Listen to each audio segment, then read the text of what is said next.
नमस्कार, मैं श्रेया और आप देख रहे हैं खबर बिहार। बढ़ते हैं खबरों की ओर। आखिरकार के पाठक का शिक्षा विभाग में खेल खत्म। सरकार ने लंबी छुट्टी मंजूर की। नीतीश के खास अधिकारी को विभाग में बिठाया गया। बिहार के शिक्षा विभाग से आखिरकार बहुचर्चित अधिकारी के पाठक का वास्ता खत्म हो गया है। के पाठक ने सरकार के पास लंबी छुट्टी का आवेदन दिया था। सरकार ने उनकी छुट्टी का आवेदन स्वीकार करने के साथ ही मुख्यमंत्री के खास माने जाने वाले अधिकारी को विभाग का प्रभार दे दिया है। राज्य सरकार ने मुख्यमंत्री के प्रधान सचिव एस सिद्धार्थ को शिक्षा विभाग के अपर मुख्य सचिव का प्रभार सौंप दिया है। के पाठक ने पूरे जून महीने के लिए छुट्टी मांगी थी। वे 3 जून से 30 जून तक अवकाश में रहेंगे। रिजल्ट से पहले पीएम मोदी ने बुलाई बड़ी बैठक। सरकार के 100 दिन के एजेंडा पर होगा मंथन। 4 जून को लोकसभा चुनाव के नतीजे सामने आने वाले हैं। तमाम एग्जिट पोल में देश में एक बार फिर एनडीए की सरकार बनने का दावा किया जा रहा है। इसी बीच प्रधानमंत्री नरेंद्र मोदी ने बड़ी बैठक बुला ली है। बैठक में तमाम तरह की बातों पर चर्चा हो रही है। नई सरकार के गठन से पहले 100 दिनों की समीक्षा के लिए एक विचार मंथन सत्र भी शामिल है। बीजेपी सांसद रामकृपाल यादव पर चली गोली, बाल बाल बची जान। जानकारी के मुताबिक पाटलिपुत्र से एनडीए प्रत्याशी रामकृपाल यादव अपने संसदीय क्षेत्र के मसौड़ी इलाके में क्षेत्र के भ्रमण पर गए थे। इसी दौरान रामकृपाल यादव के ऊपर फायरिंग की गई। शनिवार शाम 7:30 बजे यह घटना हुई है। बता दें कि रामकृपाल यादव की गाड़ी पर अज्ञात लोगों ने गोली चलाई, जिसमें वह बाल बाल बच गए हैं। घटना की जानकारी मिलने के बाद मौके पर पुलिस की सभी बड़े अधिकारी पहुंचे। चुनावी रंजिश को लेकर वारदात को अंजाम देने की आशंका जताई जा रही है। भाजपा शांति और लालू गुंडागर्दी के लिए मशहूर। रामकृपाल यादव पर हुए हमले पर भड़की बीजेपी राजद सुप्रीमो को गुंडाई का बताया मतलब। भाजपा प्रदेश कार्यालय में सांसद रामकृपाल यादव के साथ एक संवाददाता सम्मेलन को संबोधित करते हुए उप मुख्यमंत्री चौधरी ने कहा कि इस चुनाव में लालू प्रसाद और उनके परिवार ने अराजकता दिखाने का काम किया है। चाहे सारण की घटना हो या पाटलिपुत्र का चुनाव या हिंसा के रूप में जिस तरह बदलते गए, उससे साफ है कि यह परिवार पूरी तरीके से गुंडागर्दी पर उतर गए हैं। बिहार में मोदी नीतीश की जोड़ी सुपरहिट। एग्जिट पोल में चिराग पासवान का स्ट्राइक रेट सबसे अधिक। बिहार को लेकर लगभग सभी न्यूज एजेंसियों के एग्जिट पोल आ चुके हैं। एक दफे एग्जिट पोल में एक बात सामान्य है कि बिहार में मोदी नीतीश की जोड़ी हिट साबित हुई है। एक बार फिर से एनडीए को 30 से ज्यादा सीटें मिलने का अनुमान है। वहीं अब सबसे बड़ा सवाल चिराग पासवान को लेकर बुरा है। हालांकि कई एग्जिट पोल ऐसे भी हैं जो बिहार में चिराग पासवान के लिए खुशखबरी लेकर आए हैं। इंडिया टुडे एक्सेस में माई इंडिया के सर्वे में एनडीए को 29 से 33 सीटें मिलती दिख रही है।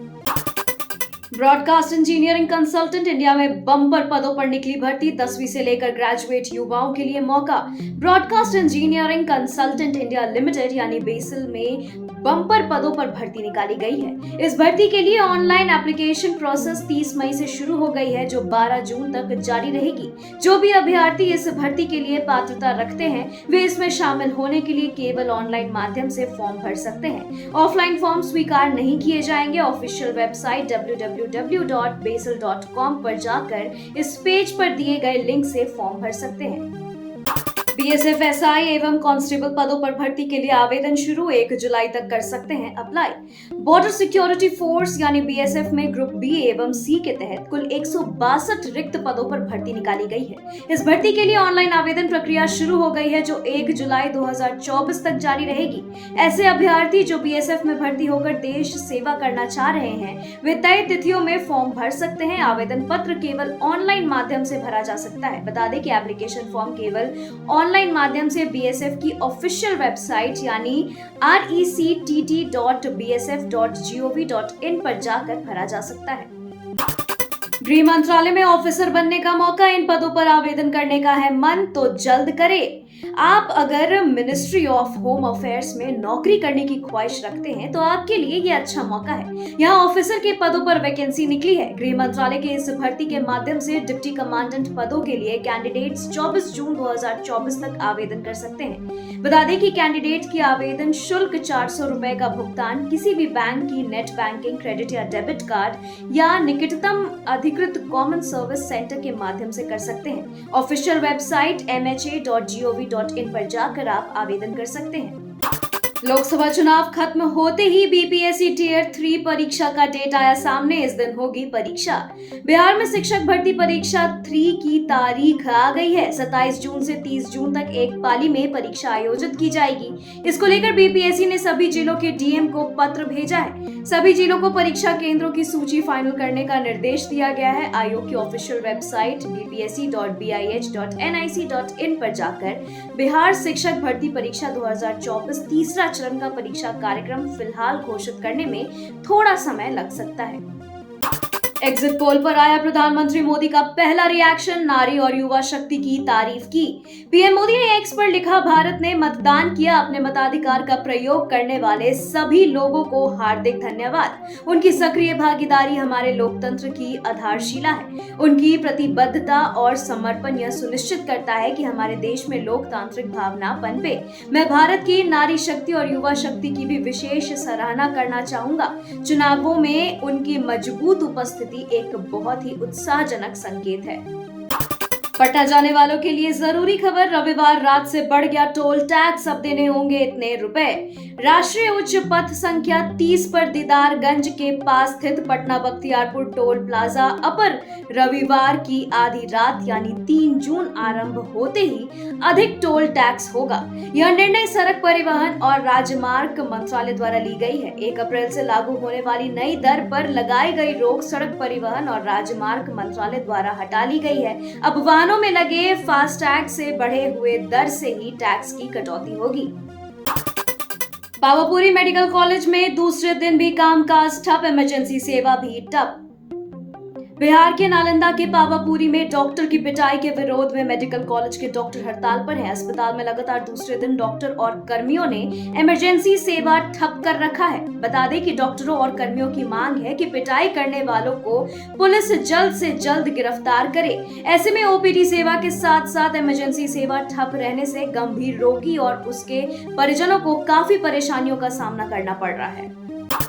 काउंटिंग से पहले पप्पू यादव को बड़ी राहत, मतदान से जुड़े केस में कोर्ट से मिली जमानत। पूर्णिया में दूसरे चरण के लोकसभा चुनाव के दौरान वाहन से प्रचार सामग्री और कैश बरामदगी के मामले में कोढ़ा थाना में पूर्व सांसद पप्पू यादव और अन्य पर हुए केस दर्ज किया गया था, जिसके बाद पप्पू यादव सहित 3 लोग शनिवार को कोर्ट में हाजिर हुए, जहां पूर्व सांसद को न्यायालय से जमानत दिया गया है। उक्त वाद में तृतीय अपर जिला एवं सत्र न्यायाधीश सरमेंद्र गांधी की अदालत ने पप्पू यादव सहित अन्य लोगों को 10-10 हजार के 2 मुचलकों पर जमानत पर मुक्त करने का आदेश दिया था। आरा में वोटर्स पर फायरिंग, 3 लोगों को लगी गोली, आरके सिंह के प्रतिनिधि की भी हुई पिटाई। बिहार में 7वें चरण के मतदान के दौरान कई जगहों पर हिंसा की छुटपुट घटनाएं भी देखने को मिली है। इसी कड़ी में अब एक ताजा मामला आरा से निकलकर सामने आ रहा है, जहां भोजपुर के बरहरा थाना के पेगा गांव में बूथ पर फायरिंग का घटना सामने आया है। रविवार की शाम पैगा में हुई गोलीबारी की एक किशोरी समेत गांव के 3 लोग जख्मी हो गए हैं। एक पार्टी के समर्थकों द्वारा फायरिंग करने का आरोप लगाया गया है। मतदान करने गए वोटर के घर लाखों की चोरी, दिन दहाड़े गहना और कैश ले उड़े चोर। रूपसपुर थाना इलाके के मानसरोवर रोड नंबर 9 में बेखौफ चोर ने दिन दहाड़े एक घर में लूट की घटना को अंजाम दिया है। यहाँ किराए के मकान में रह रहे अमन विद्यार्थी जब मतदान करने गए थे तो बाथरूम का खिड़की तोड़ कुछ चोर मकान में घुसे और लाखों की कैश और शादी में पहने जेवरात को ले उड़े हैं। इसके बाद पूरे इलाके में हड़कंप का माहौल कायम हो गया है। फिलहाल इस मामले की सूचना रूपसपुर थाना को दिया गया है। इसके बाद पुलिस ने घटनास्थल पर पहुंच हालात का जायजा लिया है।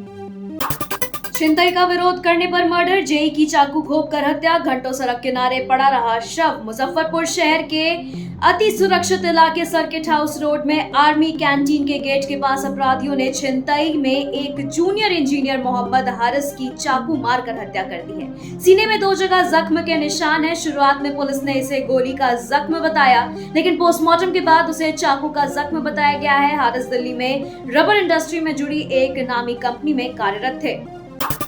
बिहार में एक ही परिवार के 4 बच्चे लापता, पिता की डांट फटकार के बाद घर से निकले थे। बताया जा रहा है कि देवराज पथ पर दीपक शाह चाय का दुकान चलाते हैं। चाय की दुकान से परिवार का जीवन यापन होता है। शुक्रवार को दीपक शाह ने अपने बच्चों को पढ़ाई को लेकर डांट फटकार लगाई, जिसके बाद अंजलि अपने भाई कृष ओम कुमार और शिवम के साथ घर से निकल गई। जब इस बात की जानकारी परिजनों को मिली तो वे दंग रह गए और बच्चों की खोजबीन शुरू की, लेकिन इलाके में फिलहाल अभी कोई भी सुराग नहीं मिला है और इस बात को लेकर के अभी पुलिस को सूचना भी दी गई है। लोकसभा चुनाव के रिजल्ट के पहले दिल्ली रवाना हुए सीएम नीतीश, बीजेपी नेताओं से होगी मुलाकात। सीएम नीतीश कुमार रविवार को पटना से दिल्ली के लिए रवाना हो गए हैं। इस दौरे को नीतीश कुमार की निजी यात्रा बताई जा रही है। हालांकि इस बात की सूचना मिल रही है कि वो एनडीए के कई नेताओं से मुलाकात कर सकते हैं। बीते 1.5 महीने से सीएम नीतीश चुनाव प्रचार में व्यस्त थे। इस दौरान उनकी तबीयत भी बिगड़ी थी, जिसके चलते वह प्रधानमंत्री नरेंद्र मोदी के वाराणसी में नामांकन कार्यक्रम में शामिल नहीं हो पाए थे। बताया जा रहा है कि सोमवार को नीतीश दिल्ली से वापस भी लौट आएंगे। मुजफ्फरपुर में अपने ही बैंक में कर्मियों के साथ मिलकर मैनेजर ने की लाखों रुपए की चोरी। पुलिस ने 3 आरोपियों को किया गिरफ्तार। अपने ही बैंक में मैनेजर साहब ने 2 और स्टाफ के साथ मिलकर चोरी की वारदात को अंजाम दिया है। अब पूरा मामला घटना में महज 48 घंटे के अंदर ही सफलतापूर्वक उद्भेदन करते हुए मुजफ्फरपुर पुलिस ने चोरी किए गए रुपए के साथ बैंक मैनेजर और 2 और स्टाफ को गिरफ्तार किया है। मैनेजर साहब ने पुलिस को बताया कि ये लोग पहले से ही तकरीबन अपने ब्रांच से 9 लाख रुपए गबन कर चुके थे और इस चोरी की घटना के बाद तकरीबन 11 लाख रुपए हड़पने के लिए बैंक मैनेजर साहब ने अपने स्टाफ के साथ मिलकर चोरी की घटना को अंजाम दिया था।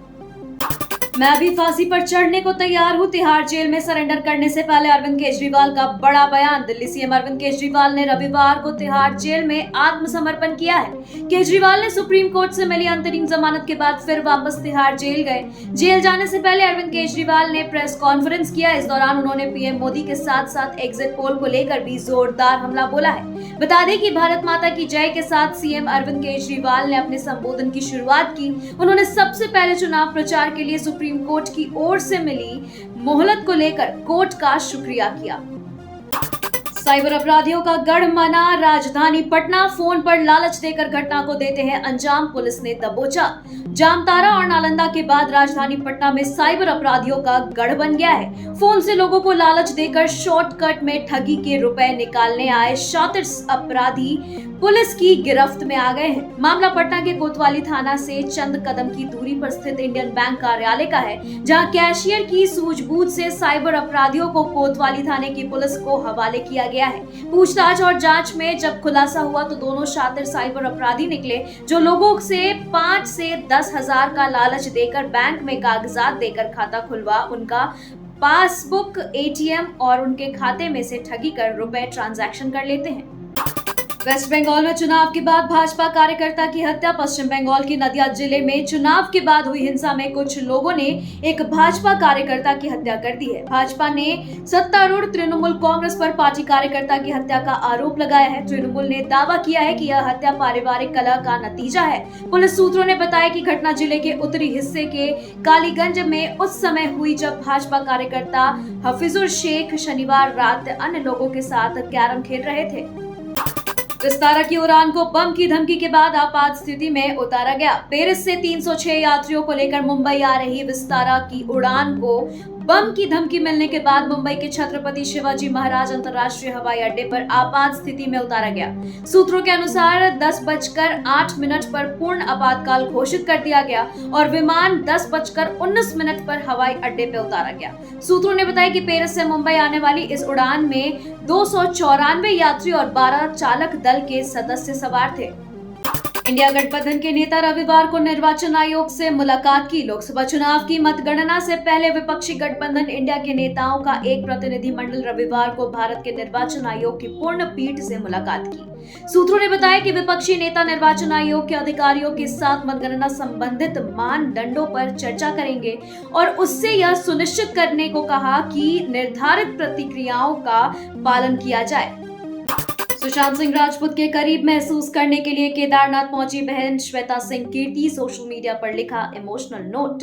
दिवंगत अभिनेता सुशांत सिंह राजपूत की बहन श्वेता सिंह कीर्ति ने शनिवार को खुलासा किया कि अपने भाई के करीब महसूस करने के लिए उन्होंने केदारनाथ धाम का दर्शन किया है। इस दौरान की कुछ तस्वीरें श्वेता ने अपने इंस्टाग्राम हैंडल पर साझा की। इन तस्वीरों में सुशांत की भी कुछ पुरानी फोटोज थी, जिनमें वह केदारनाथ मंदिर के आगे ध्यान लगाने वाली मुद्रा में बैठे नजर आ रहे थे। श्वेता ने भी अपने भाई की तरह मंदिर के आगे बैठकर ध्यान लगाया। बता दें कि 14 जून को अभिनेता की चौथी पुण्यतिथि है।